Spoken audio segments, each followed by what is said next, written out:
better than me. That's all right, I know, and I'm okay with it. So we know that. If we could sit at a table, we would agree with this. Right? You would agree, right, Brother Bill? Yep. Well, here comes the question that really we should ask. So how did we walk last week?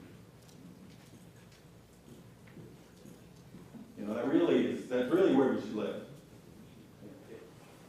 One of the great sins of our time, because it's a sin of the church, is that we're okay with just knowing. Come, teach me. I want to sit, I want to talk, I want to agree. But putting what we know to action. Yeah. And before we even go on and look, that's really the question. So how do we walk on, it's hard to go backwards, Saturday, Friday, Thursday, Wednesday? How did we walk? What did it look like? Because we know what that walk's supposed to look like. You know, it's supposed to look like Christ. How did Christ walk? Well, we can go back to the life of Christ, or we can just take a look at the things he challenged us to do. How did Christ walk? Well, he walked humbly. Let this mind be in you, which was also in Christ Jesus. How did he walk? He walked in agreement. Father, Son, and Spirit, they agreed.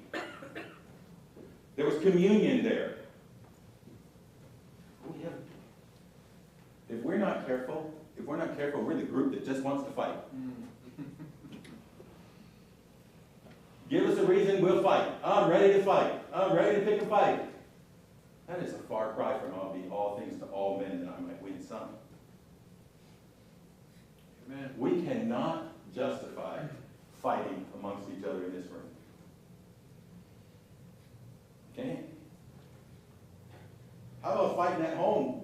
Between the walls, you know, where the roof, the thing we call house? How did he walk? He walked humbly. He walked in agreement. He walked different. All of these things we've seen in chapter 4.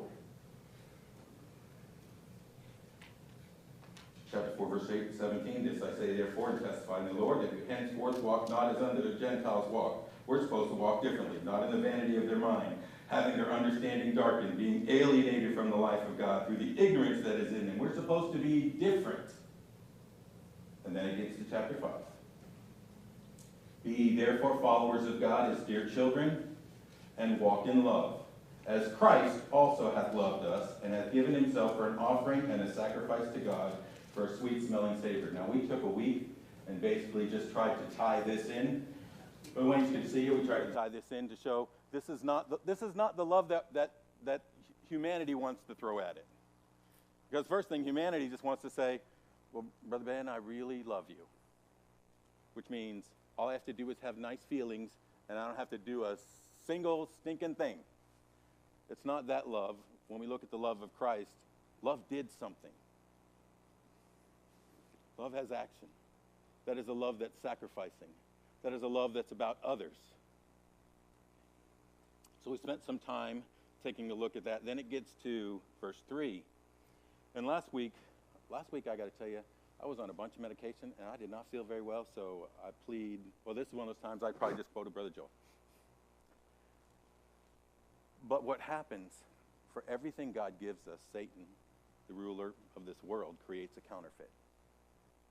And so, when Paul would write, under the leading of the Holy Spirit, be followers of Christ, walk in the love of Christ, Satan's going to offer counterfeit. He's going to say, you should be very loving individuals. Well, let me show you what that love looks like. Fornication, uncleanliness, covetousness. That's the love the world throws out there. Justin, that's the love that's all about me, satisfying me, using someone else. Because everything's about I've got to get there. Okay? But fornication and uncleanliness or covetousness, let it not be named among you as becometh saints. It shouldn't even be part of the vernacular. Neither filthiness, nor foolish talking, nor jesting, which are not convenient, but rather giving of thanks. And we didn't get here because we just didn't get here. But I'm going to tell you that's one of the most protecting things a Christian can do, is live a life of thankfulness, is living in gratefulness. You know, because to be thankful, just to be thankful, immediately turns our face to God. Hard times come. If I'm going to have a grateful spirit, well, how can I be grateful? Well, obviously, God's given me what I need. You know, we love that verse. The God who gives us our needs, as long as it's a good thing. When it's a rough time, the idea that God's giving us our needs isn't something we hold on to so much. But Brother Joel, if I'm going to live a life of gratefulness, if I'm going to look through the situations and the times, tough times, hard times, how about times of conviction? How about times when I'm caught? If I'm going to be thankful, it turns my eyes to God. It looks at something bigger than me. It builds my life living in faith. And that's the example we should be. Not filthiness, not foolish talking, nor jesting. That's not how we're supposed to be. Rob, that's not the example I'm supposed to set forth. I'm supposed to be the person who gives thanks. For this you know, that no whoremonger, nor unclean person, nor covetous man who is an idolater hath any inheritance in the kingdom of Christ and of God. Let no man deceive you with vain words, for because of these things cometh the wrath of God upon the children of disobedience. Let no man deceive you with vain words, because people will come along, Brother Moore, and they'll just tell you, it's all right. It's all right. You know, this is when we really get, it's just human nature. Everybody does it. Well, I don't want to live in the flesh, and I'm supposed to be different. So when your accompanying words are, it's human nature, everybody does it, I know there's a problem. Let no man deceive you with vain words. They're going to come along. They're going to try to tell you it's okay. You don't have to be different. Be not ye therefore partakers with them. Now here's where we're going to pick up, verse 8. And I am going to tell you this. Brother John, here, confession is good for the soul. Here's my confession. I planned on skipping this. I planned on skipping this section all week. I had already started working on the next section, be wise, redeem the time. Miss Kathy, I was so excited to get there. Because I just looked at this session, I said, we spent so much time looking at this in chapter 4, and you know, I don't want to be boring, and I don't want to rehash old stuff, and I just do that all the time anyway, but I don't want to. And so I had set aside, I'm just going to read over it real quick, Justin. No one will know, and we're just going to go on to redeeming the time, living wise, walking in wisdom. Doesn't that sound like a good thing? Sounds exciting. Tell me it sounds exciting, because I'm going to be excited next week. And then my son, Eric, calls me. Eric's the good son because he was calling me, checking on me. So I'm not saying the others are bad sons. They can interpret that however they want to. But Eric called me yesterday, and you know, and he was checking around me, and he asked me that question I don't ever want to get asked. I don't ever really want to answer it. But Joel, you know what happens. They say, well, what are you teaching on next week? Well, part of me just wants to be, it's the next verse, not too hard to figure out. But the truth is, I just don't want to talk about it. See, because as soon as you start talking about it, then you have to think about it, then you have to get in that place. I don't want to do that. Right now, I'm still taking a breath. I'm still resting. But more than that, I knew I was skipping a section. So I just told him, well, I'm not sure, son. Now I feel like, well, I just told him I'm teaching tomorrow, and I have no idea what I'm going to do in 12 hours. Well, that sounds worse. So I'm thinking about doing this or this, and he's just sitting there on the phone. He still hasn't said really anything, Brother Moore. He's just like, So I went through with about, 15 silly excuses and got, hung up the phone and started writing up the lesson on verse 14.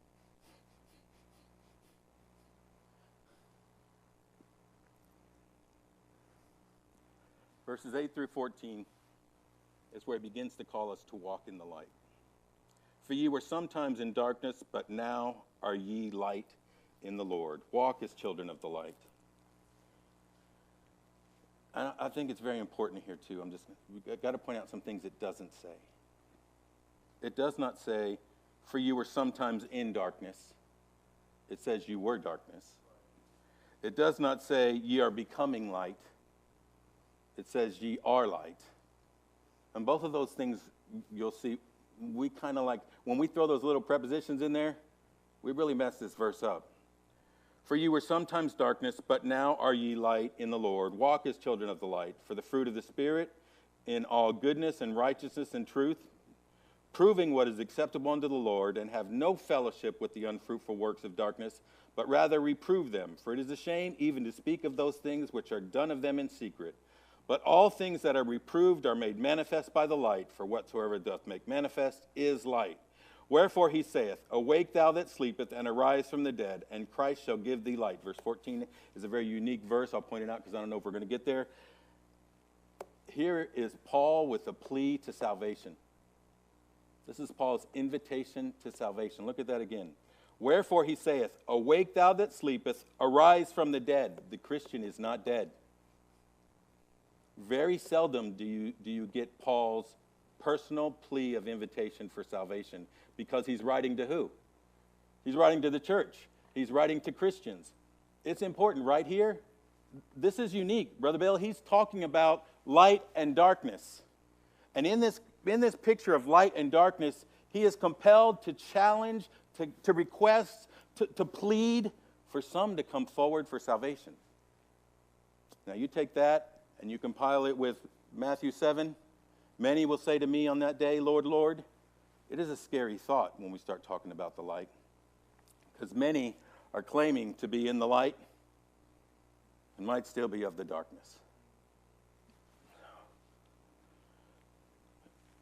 We get to this picture. For you were sometimes in darkness, but now are you light. If we're going to take a look at this, first thing we got to stop and say is, well, what is the light? And I had this big, long list. I was going to be impressive. If I knew Joel was going to be here, I'd probably stick with the list. So all these things. But really, when we're talking about the light, it's two different thoughts. That's all. Really, it's just two different thoughts. One is intellectually, the light talks and deals with truth.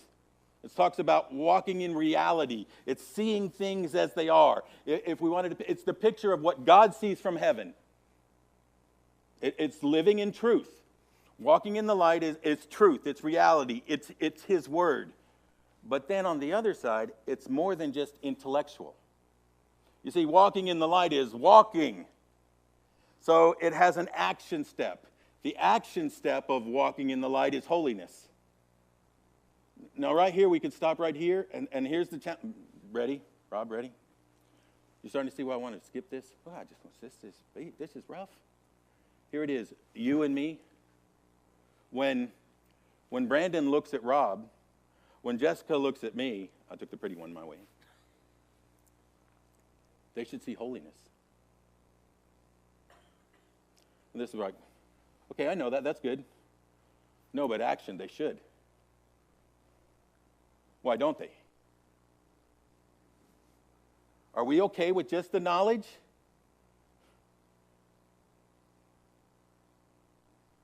Why are we not the light? Intellectually and in action. Justin, he's not falling short. It's not his part. It's not his role.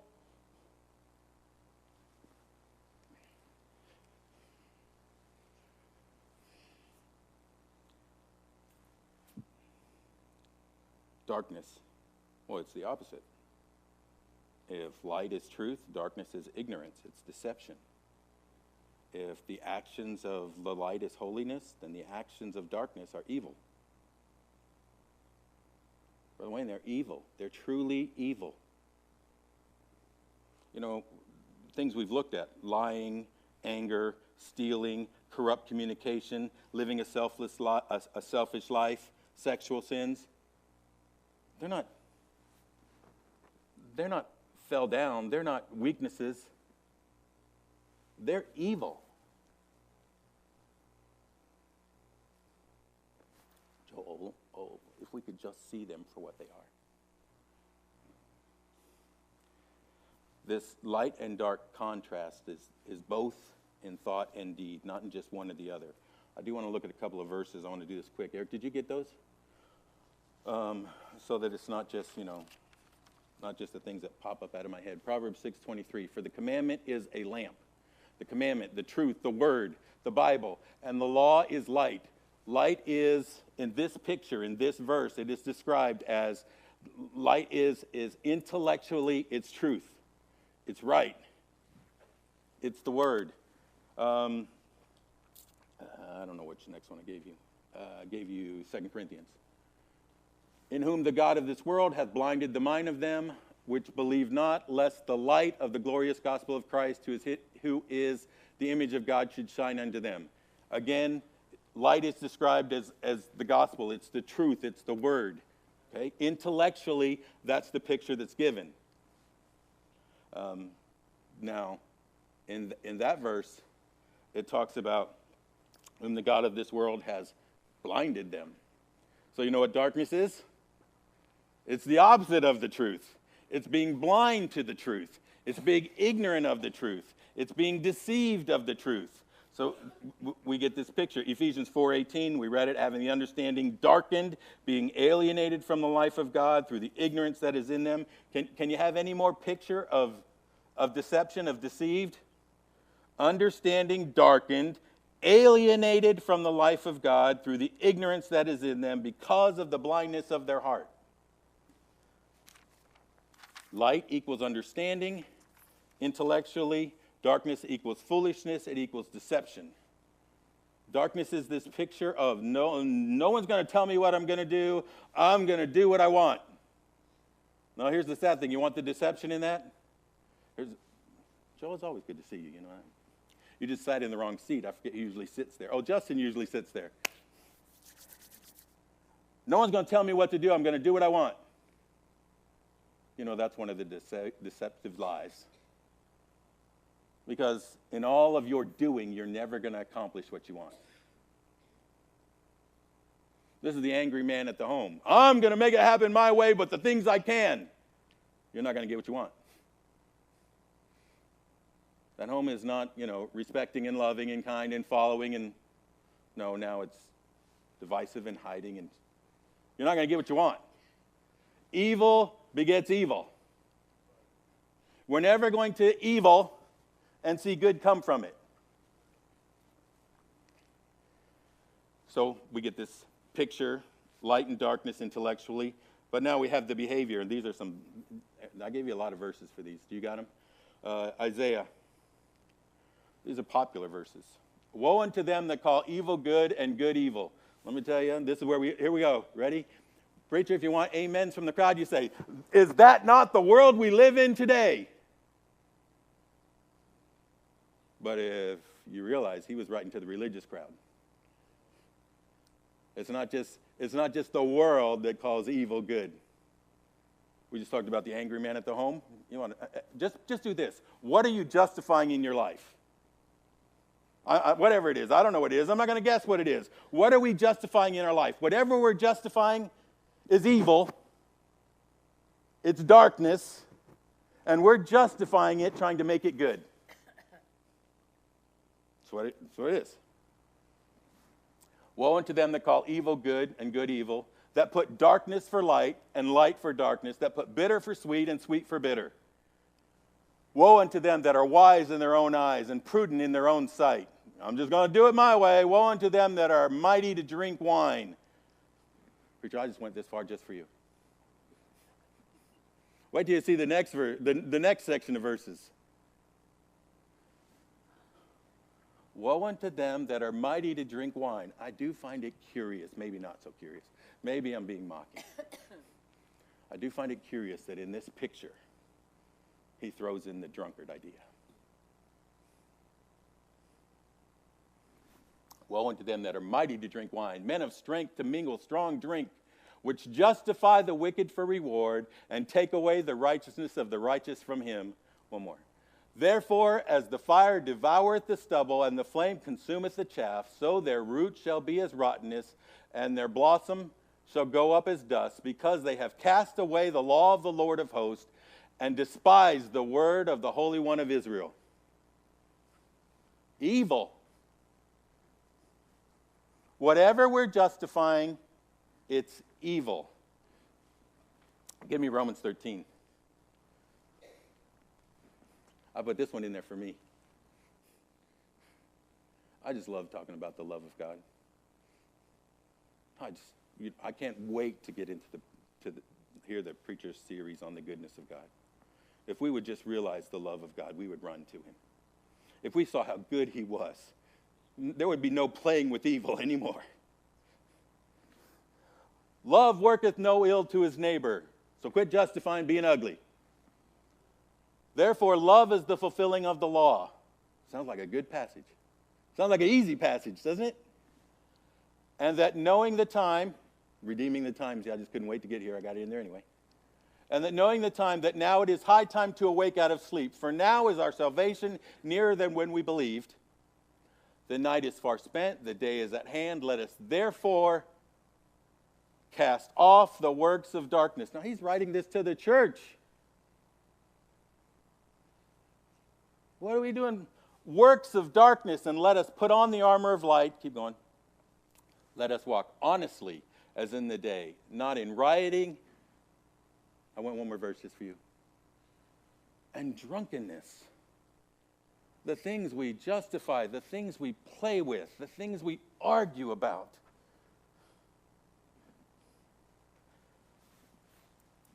Paul's writing, he's making it real simple. Light, holiness, truth, darkness, it's evil. It's deceptive. It's lying. Destroys.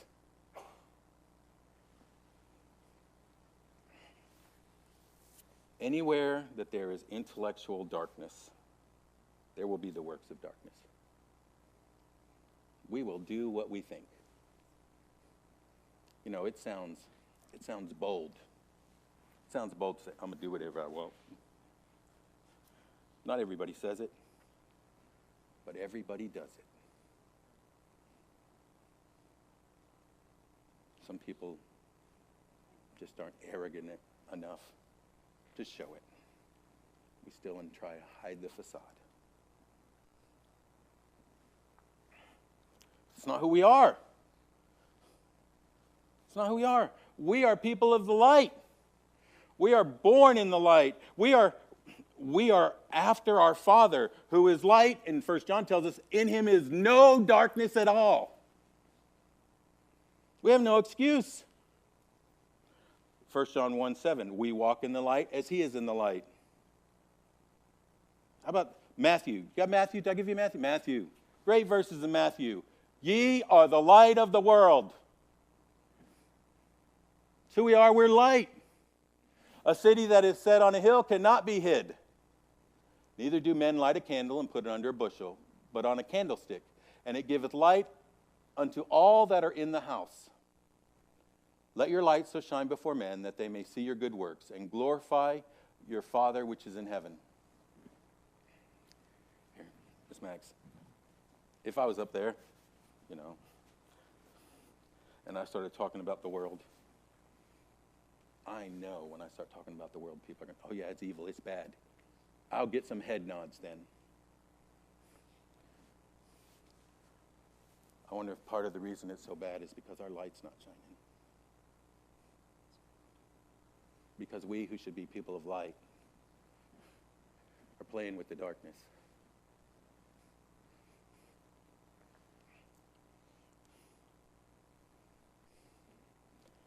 We're to be the light to the deceived, darkened world. When the world does evil deeds, makes sense. They're just like their father.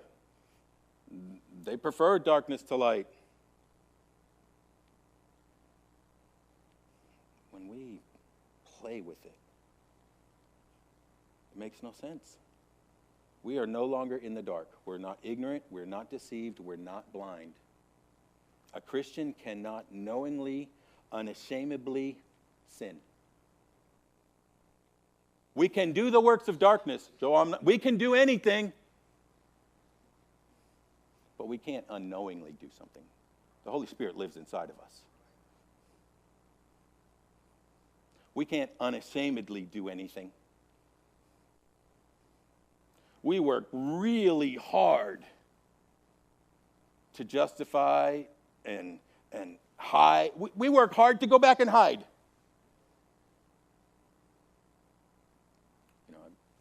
I told you that's what's in my brain. Two people always come to mind when you start thinking about working hard for evil. One is the prodigal. Sometimes we just miss this. But he went to work for the farmer. He is working for the right to eat pig slop. It's not like, okay, he's a bum and this is all he can get. No, he's working. He's working. He's paying the price for this. Or Jonah. Jonah went down to Joppa, down to the docks, down to the ship, and it says he paid the fare thereof. He paid the price to get sick, be thrown overboard, fish food, puked up. He paid the price. Justin, how far do we go to excuse evil, to call evil good and good evil? How far do we go to fight against who we are? This whole passage is about be who you are. This is who you are. You're light. Be light. How much do we work to go back? We're like the person lost in a cave. Let's see. We're lost in a cave. It gets dark. We keep walking around. So here we go. We go into the cave when it's dark. There we go. That fits better. So we go in the cave when it's dark, and so we walk in there for a little bit, we explore a little bit, and then we can't find our way out. But we don't give up. We keep looking. And day after day, I think day after day because I see no light, but time is just going by, and I'm getting tired, and I'm getting frustrated, and I'm getting scared, and I can't get out. And sometimes I think I'm going the right way, and sometimes I think I'm in the very center of the earth. And it's getting cold, and it's getting wet, and it's getting damp, and it's just a mess. And somebody comes shining a little light, and I see it way far. And he leads me out of the cave. And when I get outside, Ben, it is the greatest freedom. It is joy. It is overwhelming. I never thought I would be here again. I don't want to admit it, but I was scared. And now I'm free. And that's just a bad memory. He says, let's camp here for a little while. We wake up in the morning. He says, we got to go down. We've got to go down the mountain. We've got to get away from this cave. And sometimes we're like the person who says, well, there were some things in the cave I actually liked. You go down. I think I want to stay close. You know, every once in a while I might want to pop back in there and enjoy the thing I liked in there. Darkness or light?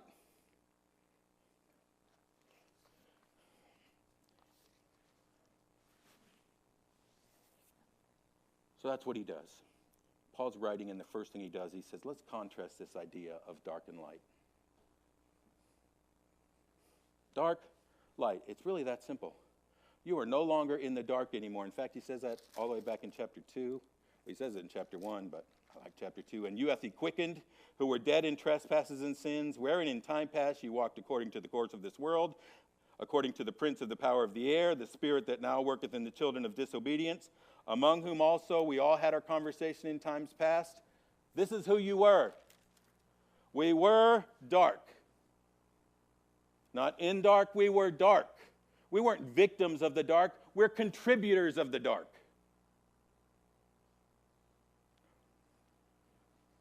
Sometimes that's how we want to picture it. Yep, I was just a sinner, overcome, nothing I could do. No, I liked it. I participated in it. It was who I was dark. He came for me when I was truly his enemy, when I hated him. He died for his enemy.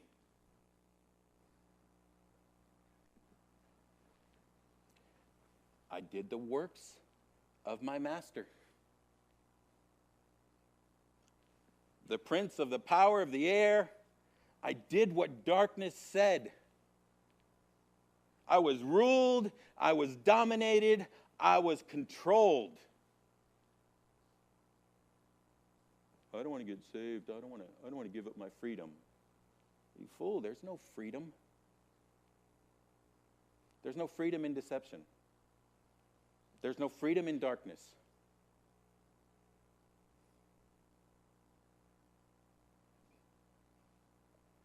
no freedom in that cave.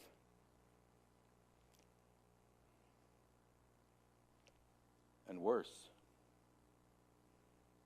darkness will incur the wrath of God on the children of disobedience.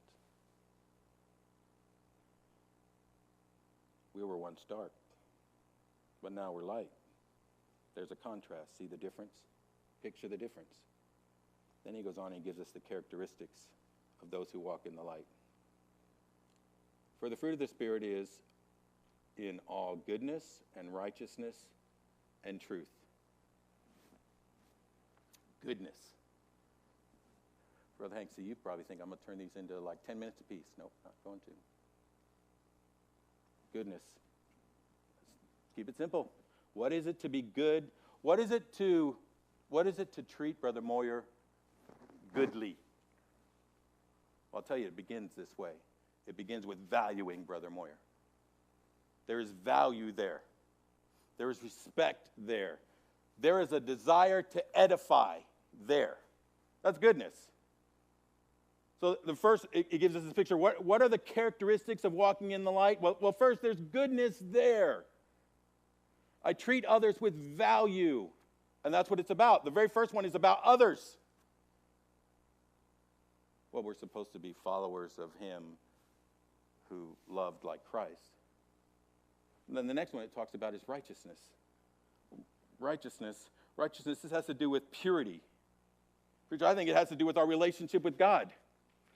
Goodness here, righteousness here. Short account here. Dependent here.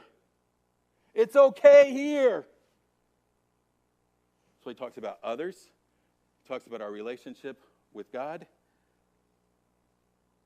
Goodness, righteousness, and truth. I honestly have to tell you, when it gets to this truth, Joe, I think that's right here. Because I think the greatest deception is me deceiving myself.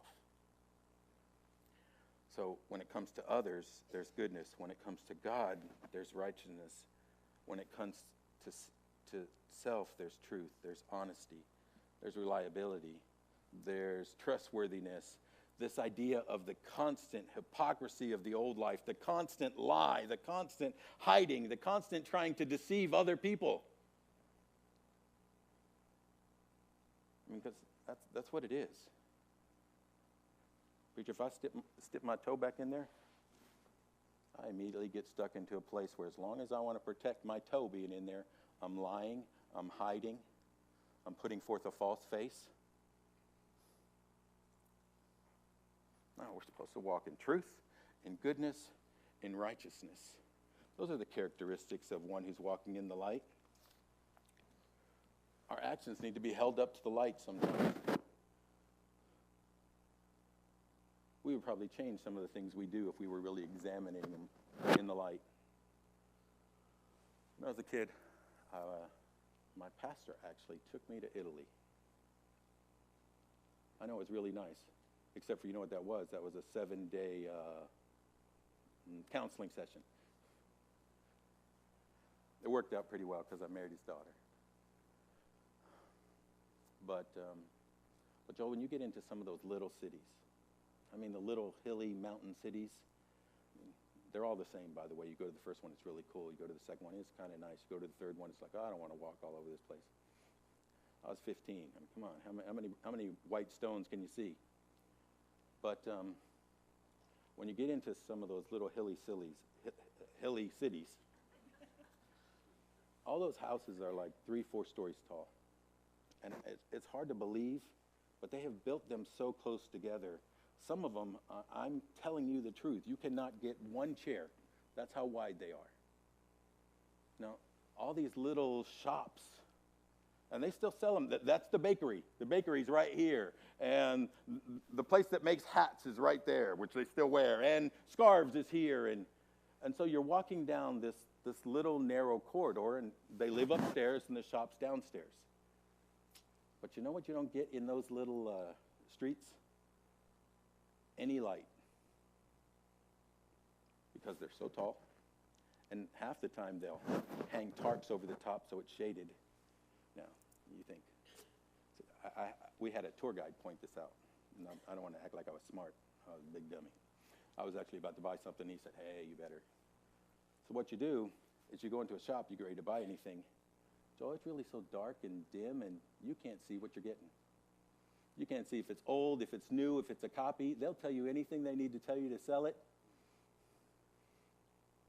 And you can't see any of it. Now, every single one of them will let you do this, but you've got to push and ask, and they'll give you this. They'll follow you, but they'll let you take it out of the corridor into the circle or the square where you can see it in the light. You can actually see what you're about to buy, what you're about to pay for. But Justin and I will not forget that lesson, because I was going to buy an antique something or other for my mom. And I took it out there, and they forgot to take the Made in Taiwan sticker off the bottom.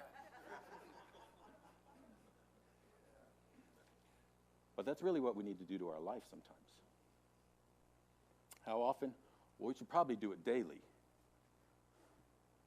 When we hold our actions up to the light and see what they look like.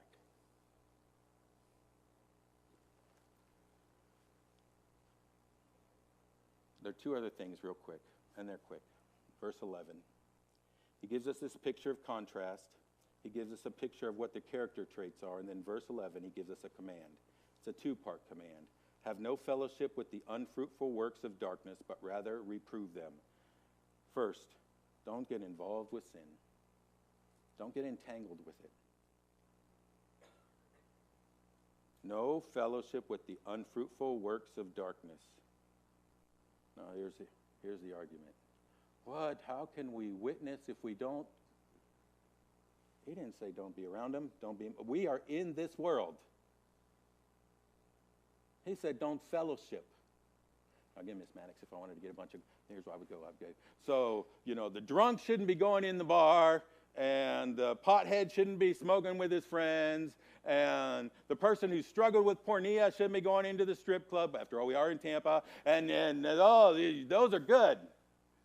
But, Joel, here's where Paul's writing to the church. So, I think more it's like, so the angry man should be examining his anger. And the hatred and the bitterness and the theft. You know where the greatest theft is? Greatest theft is at work. It's getting paid for time we didn't put in. The laziness, the lying. There's lots of opportunities. He doesn't say be around them. Don't be around them. He does say, in fact, that we should reprove them. Now, how are you going to do that if you're not around them? He said, don't participate in those things. And that's where the reproof comes from. When you're at work and somebody starts to complain and bemoan and get all whiny, and you want to talk about some reproof, you just tell them, I don't see it that way. I'm thankful to have a job. It's a big difference, because the world don't think that way.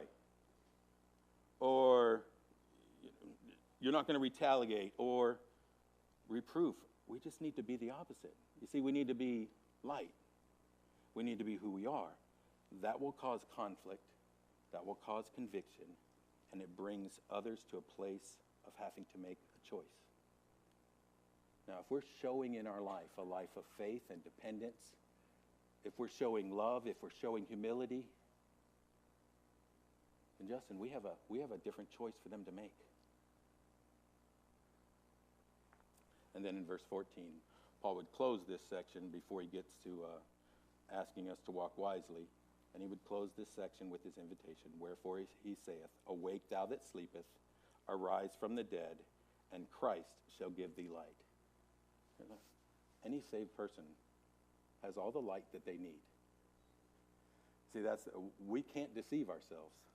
We have to work hard, so hard, to do that, to stay that way, to go back in the cave, to go down into the ship, to eat the pig slop. Oh, why don't we just be who we are?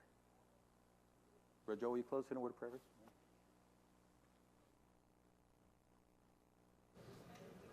Father, we thank you for the wisdom of your word and God, the way that it speaks to us right now, today, in our current situations. Father, we pray that you would just help us now to take what we've been taught and to live it, and to turn our hearts towards you in each and every situation, each and every day. Be with the service to follow, we pray. We love you. We just love you more.